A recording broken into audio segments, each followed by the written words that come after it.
দেখছেন স্বপ্নধরা নিউজ আর এক্সট্রা সহযোগিতায় আলোক health care and হাসপাতাল। আপনারা সবাই জানেন যে রাজধানীতে এখন 4 দিন ব্যাপী বিনিয়োগ সম্মেলন চলছে। বিশ্বের প্রায় 50টি দেশের 550 জন বা তারও বেশি বিনিয়োগকারী এবং ব্যবসা প্রতিষ্ঠানের প্রতিনিধিরা এই সম্মেলনে যোগ দিয়েছেন এবং এটি নিয়ে একটা বড় ধরনের কর্মযজ্ঞ আমরা দেখছি। তারা সেই বিদেশি বিনিয়োগকারীরা তারা চিটাগংয়ে ঘুরে এসছেন, তারা নারায়ণগঞ্জ ইপিজেডে গেছেন, ঘুরে এসছেন বিভিন্ন এবং একের সেশন হচ্ছে বাংলাদেশে বিনিয়োগ বাড়ানোর বা বিদেশি বিনিয়োগকারীরা যেন বাংলাদেশে আকৃষ্ট হয় এমন একটা লক্ষ্য নিয়ে এই 4 দিনের বিনিয়োগ সম্মেলন আয়োজন করা হচ্ছে। আমরা এই বিষয়টি নিয়ে কথা বলার চেষ্টা করব। আমাদের আজকের বিষয়টা হচ্ছে বিনিয়োগকারীদের আস্থা ফেরাতে পারবে বাংলাদেশ। বাংলাদেশের প্রতি বিনিয়োগকারীদের আস্থা কীভাবে ফিরবে বা আরও কত বেশি শক্তিশালী হবে সেই বিষয়টা নিয়ে কথা বলতে চাই। দুজন অতিথি আছেন আমাদের সঙ্গে, একটু পরিচিত হয়ে নিন।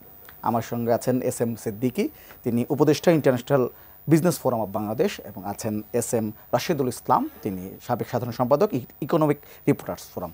দুজনকে স্বাগত আমাদের অনুষ্ঠানে।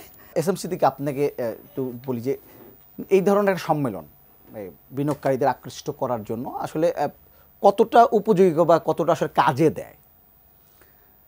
প্রথমত বলে নেই, এই ধরনের ফর্মাল যে অর্গানাইজ করা যে অনুষ্ঠান, এগুলো আসলে অনেকটা ফর্মালিটি। আচ্ছা, বিনিয়োগকারীদের এন্টারপ্রেনাররা যে সিদ্ধান্ত নেন, এগুলো কিন্তু এই ধরনের বক্তৃতায় খুশি হয়ে কখনো ইনভেস্টমেন্ট করেন না। ওনারা তাদের নিজস্ব একটা ফিজিবিলিটি স্টাডি আছে এবং তাদের নিজস্ব চ্যানেল আছে। এই চ্যানেলে ওরা যে তথ্য জোগাড় করেন, সে তথ্যের উপর বেসিস করেই সাধারণত বিনিয়োগ সিদ্ধান্ত নেন। আর সরকারি স্ট্যাটিস্টিক্সের উপরও সাধারণত ওনারা রিলাই করেন না। এটা আমি আমার ব্যক্তিগত অভিজ্ঞতা থেকে বলছি, ফরেন ইনভেস্টরদের সাথে আমার যে কথা। এবং এই যে আলোচনা, তবে এটার উপযোগিতা কি? আসলে একটা মিডিয়া, গ্লোবাল মিডিয়াতে যদি এটা পাবলিসিটি হয়, আজকের এই সামিটটা যদি পৃথিবীর বিভিন্ন মিডিয়াতে আসে এবং এটা যদি অ্যাটেনশন ড্র করতে পারে অনেক ইনভেস্টরের, একটা নাম শুনলো একটা ডেস্টিনেশন আছে প্রসপেরি, সেটাই বেনিফিট। তো এখন এই যে, তবে এখানে একটু বলে রাখা ভালো, এর আগে কিন্তু অনেকগুলো সামিট আমরা দেখেছি, সিঙ্গাপুরে দেখেছি, ইংল্যান্ডে দেখেছি, ওয়াশিংটন ডিসিতে দেখেছি, শত শত কোটি টাকা খরচ হয়েছে এগুলো করতে, কিন্তু আউটপুট কিন্তু জিরো ছিল। আচ্ছা, কারণ হচ্ছে আমরা সেখানে যে বাংলাদেশের পক্ষ থেকে বলা হতো যে আপনারা আসেন, আমাদের দেশে ইনভেস্ট করেন, আমাদের দেশে শ্রম খুব সস্তা। আমাদের দেশের শ্রম খুব সস্তা, এটা কিন্তু আমরা দেশ স্বাধীন হওয়ার পর থেকে মানুষকে বলছি, সারা পৃথিবীর মানুষকে বলছি। এটা কোনো তথ্য নয়, এটার উপরে বেসিস করে কোনো সেমিনার করলে এটার কোনো ফল, আউটকাম আসার কোনো সম্ভাবনাই নেই। এবং সবচেয়ে আমি এই সামিটেরও দুই দিনের নিউজে দেখতে চেষ্টা করেছি যে আমরা নতুন কি বলেছি, নতুন আকৃষ্ট করার মতো কি বলেছি। আমরা আসলে তেমন নতুন কিছু বলতে পারি নাই। তো যেমন তারা শুনতে চায়, বিনিয়োগকারীরা শুনতে চায় আমাদের সে জমির দাম কত, এখানে কি কেনা যাবে কিনা, এটা লিজ হোল্ড প্রপার্টি হবে কিনা, দলিল করতে, রেজিস্ট্রেশন করতে কত টাকা খরচ হয়, কতদিন সময় লাগে, একটা ইন্ডাস্ট্রির পারমিশন নিতে কতগুলো জায়গা থেকে লাইসেন্স নিতে হবে, কারা এই পারমিশনগুলো দেবে, খরচ কত স্টার্টার হয়, ট্রেড, আমদানি এবং রপ্তানি, র মেটেরিয়ালস আমদানি এবং ফিনিশ প্রোডাক্ট রপ্তানির জন্যে ফ্যাসিলিটিটা কতটুকু, ট্রেড ফ্যাসিলিটেশন আছে কিনা, এইগুলোকে, কস্ট অফ ডুইং বিজনেসটা কি, ইজ অফ ডুইং বিজনেস ইন্ডেক্সটা কেমন, এগুলোকে ওরা সিরিয়াসলি বিবেচনায় নেয় এবং পুরনো যারা ইনভেস্টর আছে তাদের কাছ থেকে অভিজ্ঞতা নেয়। আমাদের দেশে যদিও এই সরকার এই সামিটে ইয়ং ওয়ানের প্রেসিডেন্টকে বারবার এনে হাইলাইট করার চেষ্টা করেছে, কারণ উনি বাংলাদেশে one of the remarkable investor, যাকে আমরা মডেল হিসাবে দেখি। এইটা একটা ভালো দিক, রেফারেন্স অভিজ্ঞ মানুষের কাছ থেকে শোনা, এটার ব্যবস্থা করেছেন। সব কিছু মিলিয়ে আমি বলবো যে সাদামাটা ধরনের সেমিনার বলে আমার কাছে মনে হয়েছে।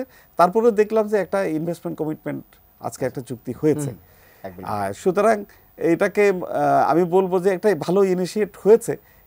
4 দিন পরে যদি আমরা দেখি যে ইনভেস্টররা আসলেই ইন্টারেস্টেড হয়ে অনেকগুলো পদক্ষেপ নিয়েছে, যেটাকে ইনভেস্টমেন্ট করার জন্য আগামীতে, কারণ ওভারনাইট তো আর ইনভেস্টমেন্ট হয় না, একটা কমিটমেন্ট হতে পারে, পজিটিভ স্টেপ দিতে পারে, সেগুলো যদি আমরা দেখি আমরা নিশ্চয়ই, তবে আমি আশাবাদী। আচ্ছা, রাশেদুল ইসলাম, আপনার কাছে যেটা জানতে চাইবো যে 4 দিনের সম্মেলন এরই মধ্যে 2 দিন হয়ে গেল, এই 2 দিনের মধ্যে আপনার কাছে বলছিলেন যে আমরা যে কারণে আসলে এই সামিটটা করেছি সেই লক্ষ্য পূরণে এই 2 দিন কতটা সফল হলো সরকার? ধন্যবাদ আপনাকে। সিদ্দিকী ভাই যেটি বলছিলেন যে এই এবারের যে সামিট, এটার সঙ্গে উনি বলছেন যে আগের সামিটগুলো সাদৃশ্য দেখতে পাচ্ছেন, এমনও হয়তো বলার চেষ্টা করছিলেন। আমি এই জায়গাটা দ্বিমত পোষণ করবো। এই জন্য এবারে সামিট কিন্তু বলা হচ্ছে সামিট নয়, এবার বলা হচ্ছে যে এটা নেটওয়ার্কিং সামিট। মানে একজন বিজনেসম্যান বিদেশ থেকে যিনি আসছেন, উনি বাংলাদেশের একজন বিজনেসম্যানের সঙ্গে কথা বলবেন। আপনি জানেন যে গতকাল এখানে কিন্তু একটা স্টার্ট আপ কানেক্ট, মানে যেখানে হচ্ছে বেসিক্যালি ক্ষুদ্র ব্যবসায়ী বলতে আমরা বলছি ছোটো আকারের ব্যবসায়ীরা, সেখানে কিন্তু কথা বলেছে না, ম্যাচ মেকিং যেটি। এবং আপনি জানেন যে আগামীকাল কিন্তু যারা উদ্যোক্তা, মানে আমাদের সরকার থেকে বলা হচ্ছে আগামীকাল কিন্তু বাংলাদেশের যে সমস্ত এজেন্সি আছে, মানে যারা সার্ভিস প্রোভাইড করে, আমি বলছি দ্যাট মিনস ইউটিলিটি সার্ভিস যারা দেয়, সেসব প্রতিষ্ঠানকে রাখা হবে ওখানে, যে তারা কিন্তু হচ্ছে যারা বিদেশ থেকে আসছেন তাদের সাথে তারা কথা বলবে ওখানে সামিটেই তারা থাকবেন। আমি বলছি যে এবারের সামিটের একটা ভিন্নতা আছে এভাবে। এবং আপনি জানেন যে গতকাল আপনি যেটি শুরুতে বলছিলেন যে গতকাল 60 জন না মেবি 70 জন ইনভেস্টর যারা বাইরে থেকে আসছেন তাদেরকে কিন্তু আমিও ছিলাম, কোরিয়ান ইপিজেড এবং হচ্ছে যেটি আমাদের ন্যাশনাল ইকোনমিক জোন যেটিকে বলা হচ্ছে মিরেশ্বরে, ওখানে নিয়ে যাওয়া হয়েছে। আজকে হচ্ছে জাপানিজ ইপিজেডে নিয়ে যাওয়া হয়েছে। আমি বলছি এবার কিন্তু আসলে আমাদের ফিল্ডের অবস্থা কি, আসলে বাংলাদেশ বিনিয়োগ উপযোগী কিনা এবং আমরা কী কী দিতে পারবো একজন ইনভেস্টরকে, সেটা কিন্তু একেবারে মাঠ পর্যায়ে গিয়ে দেখানোর চেষ্টা হচ্ছে, যেটা আমি মনে করি এবার একটা ইতিবাচক দিক। আরেকটি বিষয় আমি বলবো যে আমরা যেমনটি দেখেছি আগে যে সমস্ত সম্মেলন, বিনিয়োগ সম্মেলন হয়েছে, সিদ্দিকী ভাই যেটি বলছিলেন যে দেশের বাইরে শত শত কোটি টাকা খরচ করে বিনিয়োগ সম্মেলন করা হয়েছে। ঢাকাতে যেটি হয়েছে আপনি জানেন যে 1 বছর বা 1.5 বছর আগে ঢাকাতে চীনমৈত্রী সম্মেলন কেন্দ্র একটি হয়েছিল, আমরা ওইগুলো দেখেছি, কিন্তু অনেক টাকা খরচ করে একটা জৌলুসপূর্ণ সম্মেলন ছিল বিনিয়োগ সম্মেলন। কিন্তু এবারে কিন্তু খুব সাদামাটা, আসলে ওই অর্থ জৌলুস নাই। কিন্তু এখানে ইন্টারেস্টিং ব্যাপার দেখেন, এখানে বাংলাদেশের এখন যিনি অন্তর্বর্তীকালীন সরকারের প্রধান প্রফেসর ডক্টর মোহাম্মদ ইউনূস, উনি যেহেতু গ্লোবালি উনি খুবই সমাদৃত একজন মানুষ, উনি কিন্তু এবারে সম্মেলনটা নিজে কিন্তু লিড দিচ্ছেন। আপনি যদি আজকে সারাদিনের যে কর্মতৎপরতা যদি দেখেন, আজকে সারাদিন কিন্তু উনি একাধিক ইনভেস্টর ডেলিগেট টিমের সঙ্গে উনি মিটিং করেছেন এবং আমার কাছে মনে হচ্ছে এইগুলো খুব ফ্রুটফুল ছিল। এই অর্থে বলছি, আপনি যদি দেখেন যে আজকে চাইনিজ এবং কোরিয়ান ইনভেস্টরদের উনি বলেছেন যে মানে উনি ব্রেকফাস্ট মিটিংয়ের ঘোষণা দিয়েছেন যে আপনারা কী কী সমস্যা ফেস করছেন এগুলো আমাকে বলুন, আমি প্রতি মাসে আপনাদের সাথে বসবো এবং জানার চেষ্টা করবো এবং এগুলোকে দ্রুত সমাধানের চেষ্টা করবো। আমি বলছি যে এই ধরনের যে সরকারের একেবারে হাই লেভেল থেকে যে এই ধরনের যে এক ধরনের অ্যাসুরেন্স দেওয়া, আশ্বাস দেওয়া যে আমরা এই প্রবলেম বাংলাদেশে নিশ্চয়ই, সিদ্দিকী ভাই যেটি বলছেন যে ট্রেড ফ্যাসিলিটেশন বলতে আমরা যেটি বুঝি যে আপনি যদি পোর্ট ফ্যাসিলিটির কথা বলেন বা অবকাঠামোর কথা বলেন বা ইউটিলিটি সার্ভিস, এখানে জ্বালানি থেকে শুরু করে আমাদের তো দুর্বলতা রয়েছে, এটি বাস্তবতা। এবং ওভারনাইট এটি আপনি চাইলেই যে এটার খুব ইমপ্রুভ করতে পারবেন বিষয়টি তেমন না। কিন্তু আমি বলছি যে সরকারের একেবারে প্রথম মানে হাই লেভেল থেকে কিন্তু এই ধরনের একটা কমিটমেন্ট আমার কাছে মনে হয়েছে যে এবারের ইনভেস্টররা বা যারা বাইরে থেকে আসছেন তারা এক ধরনের আশ্বাস পাচ্ছেন, আগের মতো হচ্ছে না, এটা এক ধরনের আশ্বাস পাচ্ছেন, কারণ আমাদের মাননীয় প্রধান উপদেষ্টা নিজে এটার সঙ্গে এনগেজমেন্ট এবং আমার কাছে মনে হয়েছে পুরো সামিটটাকে উনি লিড দিচ্ছেন। আচ্ছা, আমি যেহেতু আপনি বলছেন ইতিবাচক দিক দিয়ে বলছেন, একটা কিন্তু আলোচনা হচ্ছে এর মধ্যে যে বাংলাদেশে বর্তমানে যে রাজনৈতিক পরিস্থিতি অস্থির অবস্থায় আছে, সেখানে এমন একটি এই সময়টাতে এমন একটি সম্মেলন আসলে কতটা ইতিবাচকভাবে বিনিয়োগকারীরা দেখবে? দেখুন ভাই, বিষয়টা হচ্ছে যে আমাদের যিনি বিডার এক্সিকিউটিভ চেয়ারম্যান উনি চমৎকার একটি কথা বলেছেন। উনি বলেছেন যে আমরা ওভারনাইট বিনিয়োগ পাবো না এবং ওনারা এসেই যেখানে বলে যাবেন যে আগামীকালই বিনিয়োগ করবো বা 6 মাস পরবো, এমন না। ওনারাও জানেন, মানে সরকারও জানে বা আমরাও বুঝি যাই এই সরকার তো আসলে দীর্ঘমেয়াদী একটা সরকার আমরা বলতে পারছি না, যে কারণে একজন ইনভেস্টর যখন বাইরে থেকে আসবেন উনি কিন্তু এই জিনিসগুলো মাথায় রাখেন। তো ওনারা বলছেন যে আমরা একটা ন্যারেটিভ তৈরি করার চেষ্টা করছি, যেহেতু বাংলাদেশে এখানে প্রচুর করাপশন হয়েছে, এখানে আমাদের যেহেতু আপনি জানেন যে 2024 সালে এক ধরনের একটা এখানে প্রচুর বেশ 1-1.5 মাসের একটা আন্দোলন ছিল, এক ধরনের অর্থনীতির এক ধরনের সচল যে ব্যবস্থা সেখানে একটু ভঙ্গুরতা তৈরি হয়েছিল। তো ওনারা একটা ধরনের ন্যারেটিভ তৈরি করার চেষ্টা করছেন যে বাংলাদেশে আপনারা নতুন একটি বাংলাদেশ হচ্ছে, এখানে আপনারা আসুন, এখানে আমরা করাপশন ছাড়াই আপনাদের হয়তো একটা ট্রেড লাইসেন্স দিতে পারবো, আপনার করাপশন ছাড়াই হয়তো আমরা একটা সার্ভিস দিতে পারবো। এই মেসেজগুলো আসলে দেওয়ার চেষ্টা করছেন ওনারা। তো এটাকে আমি বলবো যে এই সময় হয়তো সিদ্ধান্ত নেবে না, কিন্তু একটা যদি এটা ভালো একটা ভাবনা নিয়ে যদি ওনারা যেতে পারেন সেটা নিশ্চয়ই আমাদের ভবিষ্যতের জন্য ভালো হবে। আমি এই প্রশ্নটা আপনার কাছে একটু করবো। আমি একটু যদি বলি যে আজকেও যেমন একটি খবর দেখলাম যে গাজা থেকে ফিলিস্তিন সরাতে ইসরায়েলি বিরোধী বিক্ষোভের সময় ভাঙচুর হামলাকে ষড়যন্ত্র হিসেবে দেখছে। আপনি গতকাল যেটা আমরা দেখলাম যে বিরোধীর সময় নানা ভাঙচুর হয়েছে, লুটপাট হয়েছে, সেটা সরকারই বলছে যে এটা এক ধরনের ষড়যন্ত্র হিসেবে তারা দেখছে। এবং কালকে প্রধান উপদেষ্টার বিশেষ সহকারী ফাইজ তাইব আহমেদ তিনি বলেছেন যে একটা এই আন্তর্জাতিক বিনিয়োগ সম্মেলনকে কেন্দ্র করে একটা অসাধু চক্র ষড়যন্ত্র করছে বলে তিনি এক ধরনের একটা ফেসবুকে স্ট্যাটাস দিয়েছেন। সব কিছু মানে আপনার কাছে আসলে প্রশ্ন যে বর্তমানে যে পরিস্থিতি, গতকালে যে পরিস্থিতি, সব কিছু মিলে আসলে এই বিনিয়োগ সম্মেলন যে হচ্ছে এই সময়টাতে মানে ভালো একটা সময় আমরা সম্মেলনটা আয়োজন করলাম কিনা? না, আমরা তো সরকার তো জানে না যে এই সময় ফিলিস্তিনের কে দিয়ে ইসরায়েলের একটা ঘটনা ঘটবে এবং এটা নিয়ে সারা বিশ্বে আন্দোলন শুরু হয়ে যাবে। গতকাল ছিল সারা বিশ্বে আন্দোলনের ছাত্রদের একটা স্কুল কলেজ ইউনিভার্সিটি বয়কটের একটা প্রোগ্রাম ছিল, কিন্তু স্কুল কলেজের বয়কটের যে প্রোগ্রাম এটার সাথে কিন্তু বিনিয়োগ সম্মেলনের কোনো কনফ্লিক্ট নাই, এটা বৈশ্বিক ব্যাপার। কিন্তু যেটা হয়েছে এই যে লুটতরাজ বা হামলা বাটা বা KFC দোকানগুলোতে হামলা করা, এটা আসলে আমাদের দেশে একটা সংস্কৃতি তৈরি হয়েছে এবং এটা খুব খারাপ মেসেজ দেয় বিদেশিদের কাছে, শুধু তাদের কাছে না, আমাদেরও তো মন খারাপ হয়েছে। এটাকে সরকার কয়েকজন ষড়যন্ত্র হিসাবে দেখেছেন। আমি এটাকে একটা স্বাভাবিক ঘটনা বলেই মনে করি। স্বাভাবিক ঘটনা মানে এটা আমরা অভ্যস্ত, অথবা আমরা এই মারপিটগুলো দেখে অভ্যস্ত। কিন্তু সবচেয়ে যেটা আমার কাছে ভালো লেগেছে সেটা হচ্ছে সরকার খুবই সঠিক সিদ্ধান্ত নিয়েছে এবং কঠোর হস্তে এটাকে দমনের চেষ্টা করেছে। এই ধরনের ব্যাপারগুলোকে যদি কঠোর হস্তে দমন করা যায় তাহলে আমাদের ভিতরে যে একটা অপরাধ প্রবণতা আছে এটা কমে যাবে। যেমন আমরা একটু ইনফরমালি এটা হাস্যরসাত্মক কথা বলি যে এই সরকার হচ্ছে খুব মানবিক সরকার। কেউ একজন একটা দাবি নিয়ে রাস্তায় যেয়ে বসে গেলে এই দাবি মেনে ফেলেন, কিন্তু এটাকে আমরা কিন্তু ব্যক্তিগত বলেছি সরকার কেন কঠোর হচ্ছে না, এই ইন্টারিম গভর্নমেন্ট কেন কঠোর হয় না, সেটা ডক্টর ইউনূসের মতো ওইরকম একটা জ্ঞানী মানুষ হয়তো সিদ্ধান্ত নিয়েছেন, আমার যথেষ্ট রেসপেক্ট আছে। কিন্তু এই জায়গায় এসে যখন সরকার কঠোর হয়েছেন, যারা ভাঙচুর করেছে তাদেরকে অ্যারেস্ট করেছেন, আমি খুব আশাবাদী যে আসলে উনি সঠিক সিদ্ধান্ত নিয়েছেন এবং এইটা বিদেশিরা মারপিট দেখে যত আতঙ্কিত হয় তারপরেটুকু কিন্তু দেখতে চায়। একটি অপরাধ হলে অপরাধটাকে বড় করে দেখে না, তারা দেখে যে অপরাধের শাস্তি হচ্ছে কিনা। বিনিয়োগকারীরা যাদের দেখে যে বাংলাদেশি একজন পার্টনারের সাথে যখন একটা পার্টনারশিপ করে তাদের ভিতরে যখন ডিসপিউট হয় তখন বিদেশিদেরকে তাড়িয়ে দেয় লোকাল মালিকরা, তখন তাকে কোর্টে যেতে হয়, সালিশে যেতে হয়, বিচারটা সঠিক হয় কিনা এই দেশে। একটা লোক তাকে তাড়িয়ে দিবে, স্থানীয় পার্টনার তাকে তাড়িয়ে দিয়ে পুরো বিজনেসটা দখল করবে, এটা হইতে পারে, পৃথিবীর যে কোনো দেশে হইতে পারে। তারা যেটা দেখতে চায় যে ন্যায় বিচারটা এই দেশে হয় কিনা, বা ইন্টেলেকচুয়াল প্রপার্টি রাইট, তাদের একটা ব্র্যান্ড নিয়ে এখানে আসার পরে 3 দিন পরে এখানে একটা নকল জিনিস রাস্তায় মার্কেটে চলে আসলো কিনা, সেটাকে সরকার কিভাবে প্রোটেকশন দেয়, এগুলোকে আসলে দেখে। সুতরাং টোটাল ঘটনাটাকে নেগেটিভ আপনি বা কেউ মনে করলেও আমি মনে করি খুব নেগেটিভ না, কারণ এটা নেগেটিভ হওয়ার কথা ছিল, কিন্তু সরকার এটাকে একটা পজিটিভ ইমপ্রেশন দিয়েছে, এই জন্য সরকারকে ধন্যবাদ দিয়েছে। আমি একটু আপনার কাছে জানতে, আপনি যেহেতু গতকাল ছিলেন চট্টগ্রামে, বিনিয়োগকারী যারা গেলেন তারা আসলে বিভিন্ন ঘুরে দেখছেন নিশ্চয়ই সব ইপিজেডগুলো, তাদের আসলে কোয়ারিগুলো কী ছিল, কী জানার চেষ্টা করেছেন তারা?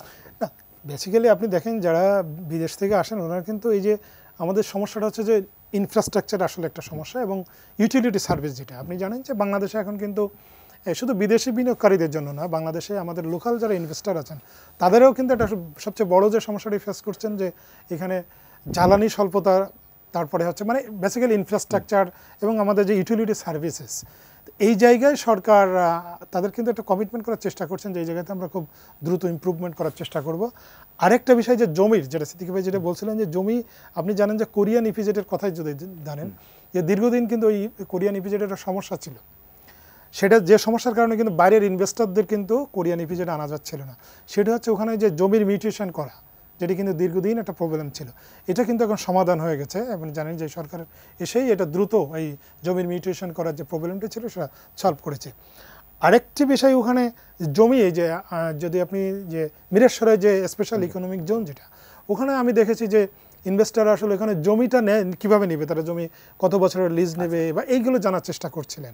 এবং ওখানে কিন্তু একটা পানির প্রবলেম রয়ে গেছে, আপনি জানেন যে সেটাও কিভাবে সমাধান হবে।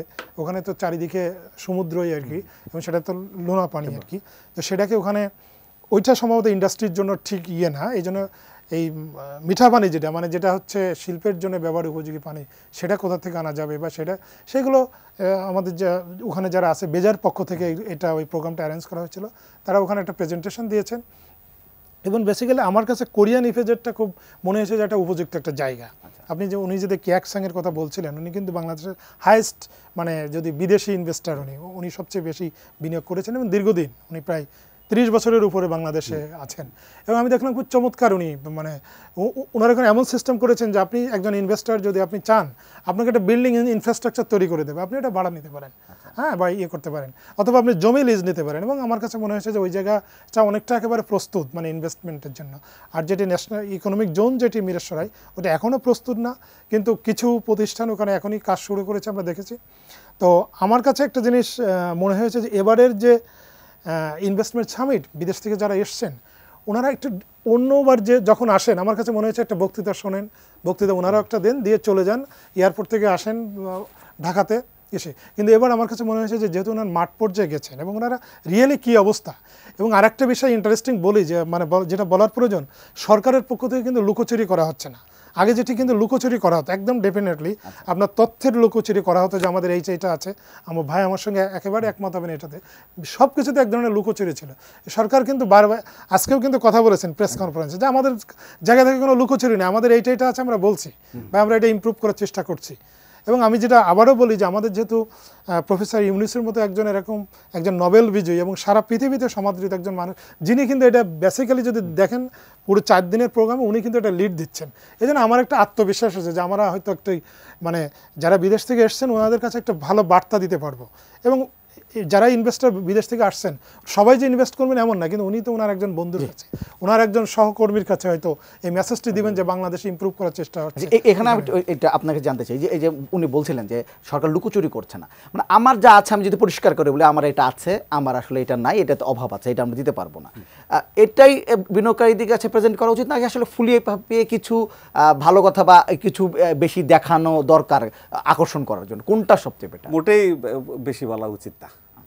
সব কথাকে সত্য কথাকে সত্য কথা, যেটা রাশেদের সাথে আমি পুরোপুরি একমত। অন্য সেমিনারের সাথে আজ এইবারকার ডিফারেন্সটা হচ্ছে যে সব কথা স্পষ্ট করে বলছে সরকার, তথ্যগুলোকে নিয়ে আসছে। তো সুতরাং আমি মনে করি যে সত্য কথা যদি না বলা হয় তাহলে এই টোটাল ভেঞ্চারটাই ব্যর্থ হয়ে যাবে। আচ্ছা, এটা শুধু আজকের জন্য না, জেনারেল পারসেপশন হচ্ছে আমরা ধরেন বাংলাদেশের সমাজে ব্যবসায়ীদেরকে মনে করা হয় এরা ডিজনেস, মিথ্যা কথা বলে, প্রতারণা করে। কিন্তু আমি অ্যাজ এ ইনসাইডার একজন প্র্যাকটিশনার হিসেবে বলতে পারি আমরা কোনোদিন বিদেশের সাথে মিথ্যা কথা বলতে পারি না। যখনই মিথ্যা কথা বলি সেখানে আর বিজনেস হয় না, সত্য কথা বলে। কারণ ওদের আইকিউ, বিজনেসম্যানদের আইকিউ সাধারণ মানুষদের আইকিউ থেকে অনেক হাই। বিদেশি বিজনেসম্যানরা বাংলাদেশের বিজনেসম্যান থেকে অনেক বেশি ব্রিলিয়ান্ট।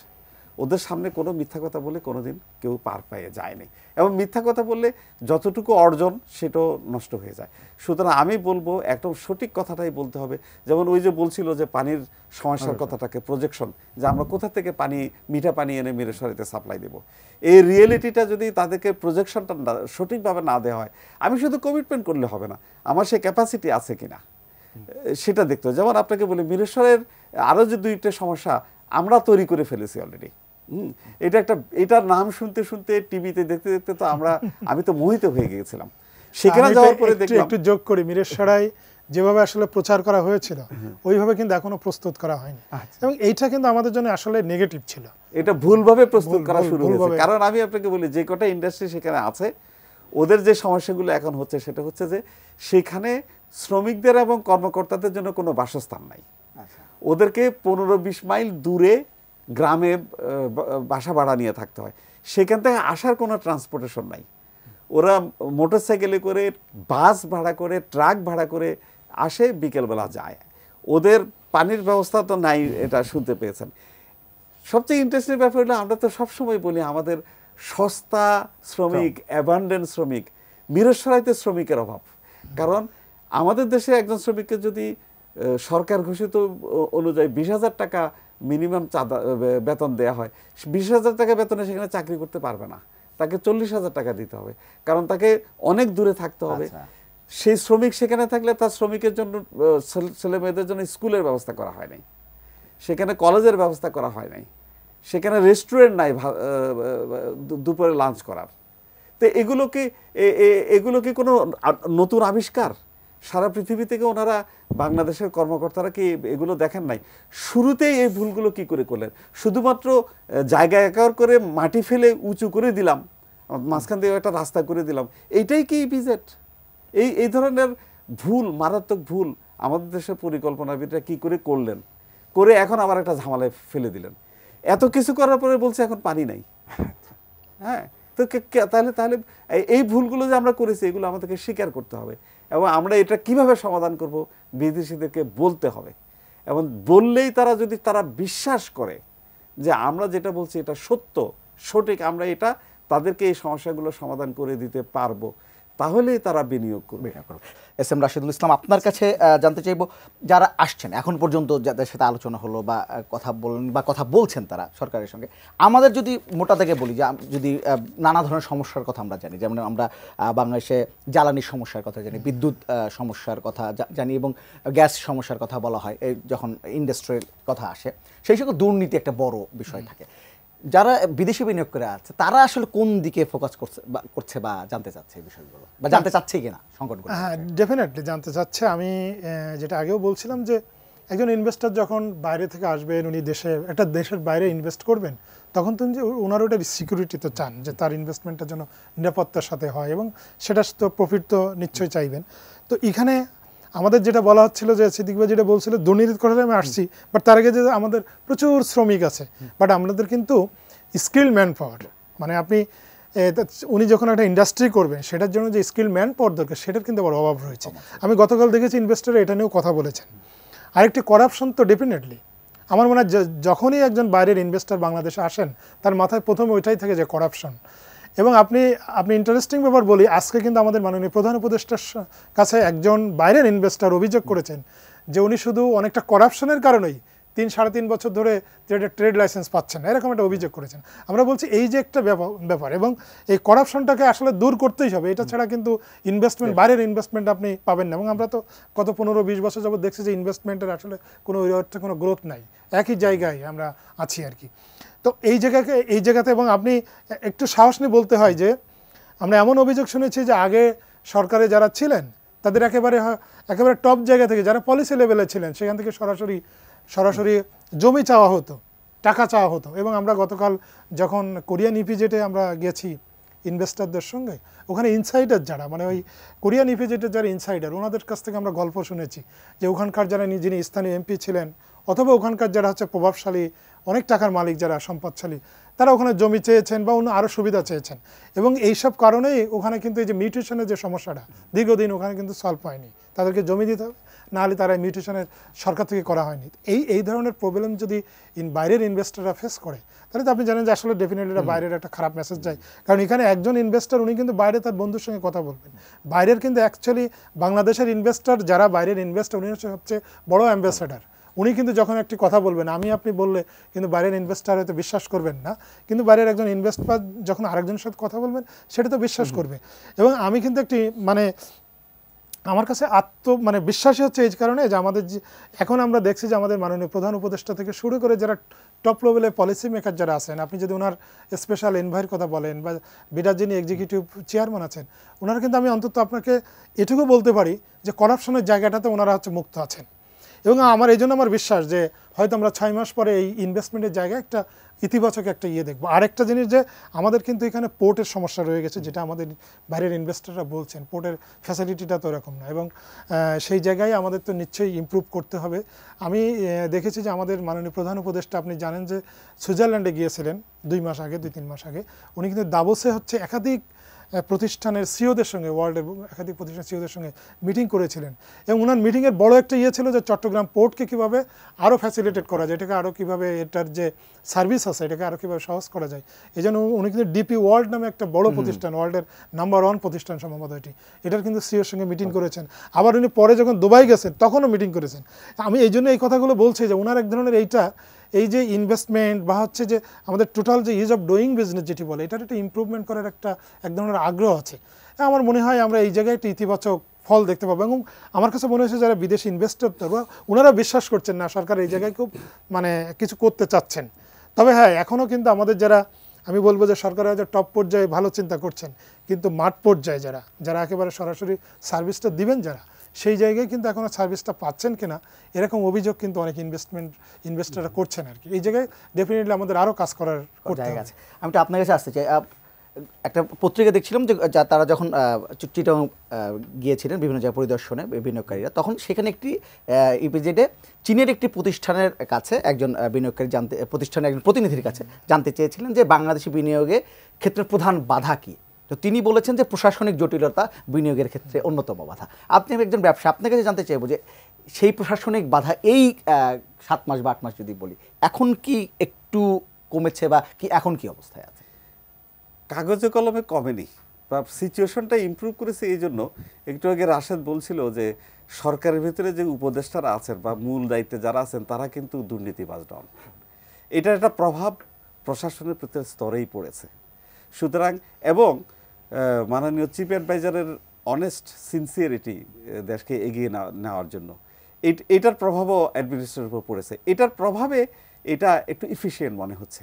কিন্তু আমি সতর্ক করতে চাই যে এই পরিস্থিতি এই সরকার পরিবর্তনের পরে থাকবে কিনা আমি বিশ্বাস করতে পারছি না। সুতরাং এটাকে একটা টোটাল রিফর্ম করা দরকার, আমূল পরিবর্তন আইনের ভিতরে, এবং এই যে ব্যুরোক্রেটিক যে সিস্টেমগুলো আছে স্টেপগুলোকে কমিয়ে আনতে হবে। আপনি কি মনে করেন যে বিনিয়োগের ক্ষেত্রে এই লাল ফিতার দৌড়াতে সবচেয়ে বড় বাধা? অনেক বড় বাধা। লাল ফিতার দৌড়াতে তারপরে দুর্নীতি, আচ্ছা, এগুলো হলো বড় বাধা। তারপরে যেটা আমি ব্যক্তিগত দেখে সেটা হচ্ছে ট্রেড ফ্যাসিলিটেশন, যেটা আমরা করতে দিতে চাই না, কারণ ট্রেডে যত অবস্টাকেল করে রাখলেই দুর্নীতি করা সম্ভব। সুতরাং ইচ্ছে করে আমরা ওইটাকে জটিল করে রেখেছি, ওইটাকে আমরা হাত দিতে চাই না। যদিও WTO-তে আমরা 2016 সালে কমিটমেন্ট করেছি যে আমরা ট্রেড ফ্যাসিলিটেশন করব, এবং একটা চেকলিস্ট আছে, প্রতি বছর রিপোর্ট করার জন্য একটা চেকলিস্ট আছে। আমরা এটা সর্বশেষ রিপোর্ট করার কথা ছিল 2023 সালে, সেই রিপোর্টটা আমরা এখনো করি নাই, কারণ আমরা করার মতো কোনো উন্নতি আমরা করি নাই।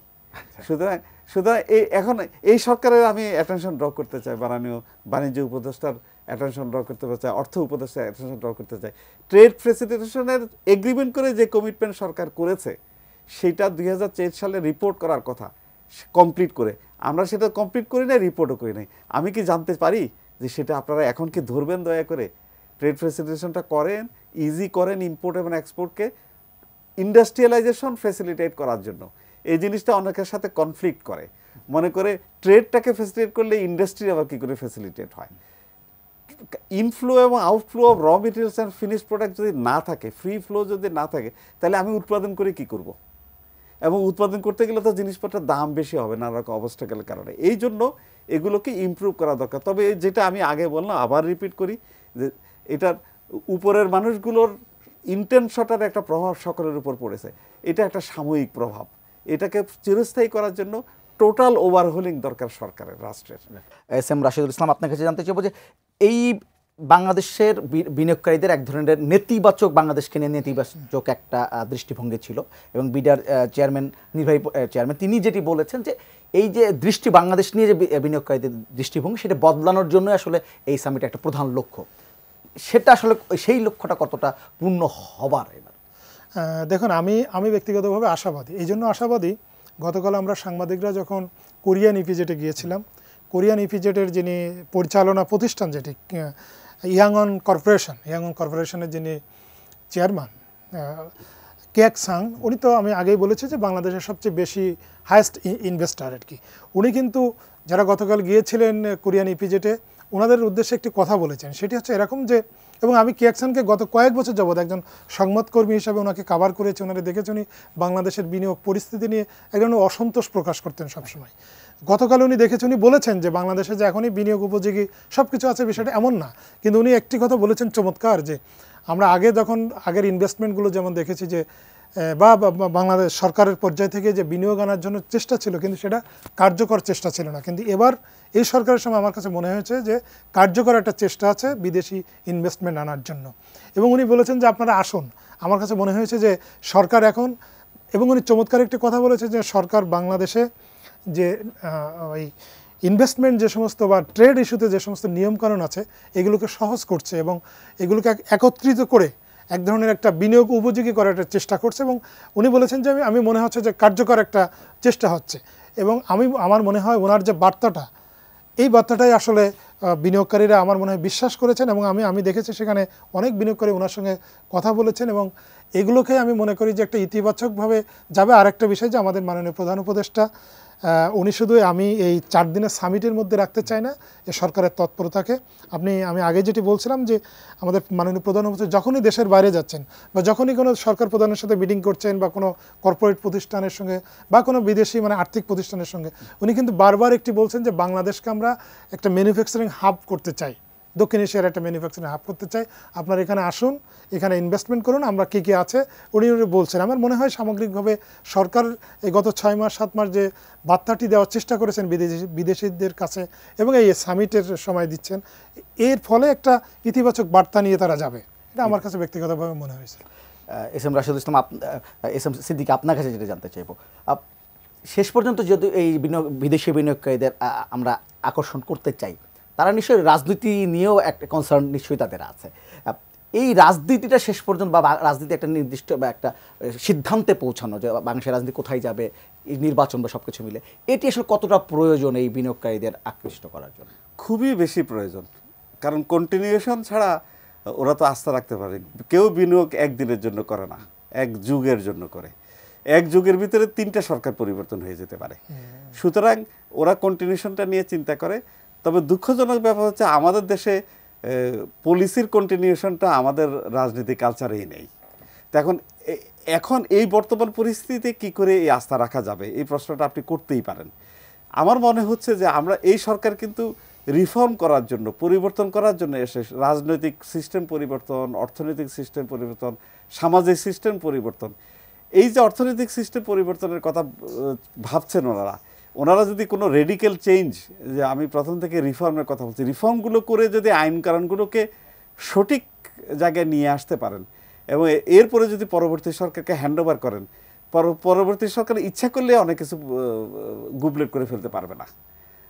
আমাদের রাজনীতিবিদদের প্রতি শ্রদ্ধা রেখেই বলছি, কারণ আমরা অতীতের অভিজ্ঞতা থেকে বলছি যে সরকার পরিবর্তন হলে নীতিগতভাবে এমন একটা পরিবর্তন হয় যে আগে সব কিছুকে অফসেট করে ফেলতে চায়। শুধু আশা করি পরবর্তী সরকার আমাদের এই জনপ্রিয় জ্ঞানী ডক্টর ইউনূসের সরকারের যে পরিকল্পনা, দীর্ঘস্থায়ী পরিকল্পনা, ভালো পরিকল্পনাগুলোকে রাখবেন, ধরে রাখবেন এবং এটাকে কন্টিনিউ করবেন। এই আশাবাদ রেখে আমি বলতে পারি যে আসুন আমরা সকলে রাশেদ সহ আশাবাদী হই যে সংস্কার নিয়ে কি কোনো জানতে চাচ্ছেন কিনা বিনিয়োগকারী? না, ডেফিনেটলি জানতে চাচ্ছেন আপনি। রাজনৈতিক যে কনসার্নের জায়গা তো বিনিয়োগকারীদের কাছে আছেই, কারণ আপনি এখানে এই সরকার, ওনারাও জানেন যে সরকার খুব লং টাইমের সরকার না, পরবর্তীতে। এই জন্য কিন্তু আমি বলবো যে আমাদের যিনি এই বিডা যিনি এক্সিকিউটিভ চেয়ারম্যান, উনিও কিন্তু আজকে বলেছেন যে আমরা ওটাও বলার চেষ্টা করেছি আমরা কি সংস্কার করছি, বা আমরা আমাদের দেশের রাজনৈতিক ক্ষেত্রে থেকে শুরু করে সামাজিক কোথায় কোথায় সংস্কার করছি, এটাও কিন্তু বিনিয়োগকারীদের কাছে বাংলাদেশের পক্ষ থেকে উপস্থাপন করা হচ্ছে, কারণ এই কনসার্নগুলো তো ওনাদের আছে। আপনাদের দুজনকে ধন্যবাদ আমার সাথে যুক্ত হওয়ার জন্য। Thank you. দর্শক, আমরা প্রত্যাশা করব এই বিনিয়োগ সম্মেলন সফল হবে, নিশ্চয়ই বাংলাদেশে বিনিয়োগ বাড়বে, এমন একটি প্রত্যাশা নিয়ে শেষ করবো। আপনার ভালো থাকবেন, সুস্থ থাকবেন, এই টিনের সঙ্গে থাকবেন।